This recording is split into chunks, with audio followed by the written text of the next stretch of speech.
நமஸ்காரம். வரக்கூடிய அன்னாபிஷேகத்து அன்னைக்கு, அதாவது 5/11/2025 புதன்கிழமை அன்னாபிஷேகம் வருது. இன்னைக்கு நீங்கள் சிவபெருமான அன்னத்தால அபிஷேகம் அலங்காரம் செய்யப்பட்ட சிவபெருமான கண்ணால் பார்க்குறது 1,00,00,000 சிவலிங்கத்தை தரிசனம் பண்ணதுக்கு சமமானது. பொதுவாகவே இன்னைக்கு ஒரு கைப்பிடி அளவாவது அரிசி எடுத்து அருகில் இருக்கக்கூடிய சிவ ஆலயங்களில் போய் தானமாக நீங்கள் கொடுங்க. வீட்லேயும் நீங்கள் அன்னத்தால் சிவபெருமானுக்கு அபிஷேகம் பண்ணலாம்.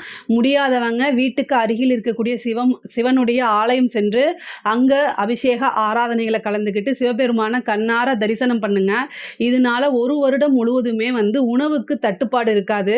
பொதுவாகவே வீட்டில் உணவு தட்டுப்பாடு வந்தாலே தரித்திரியம் அப்படிங்கிறது அண்டிரும். அதனால தரித்திரியம் அண்டக்கூடாது அப்படின்னா இந்த அன்னாபிஷேகத்தில் சிவபெருமானை பார்த்து தரிசனம் பண்ணி வேண்டிக்கங்க. இதனால பிரம்மஹத்தியா தோஷம் போகும். ரெண்டாவது வீட்டில் உணவுக்கு பஞ்சமே இருக்காது. ஐஸ்வர்ய கடாட்சம் வீட்டில் நிலைத்து நிற்கும்.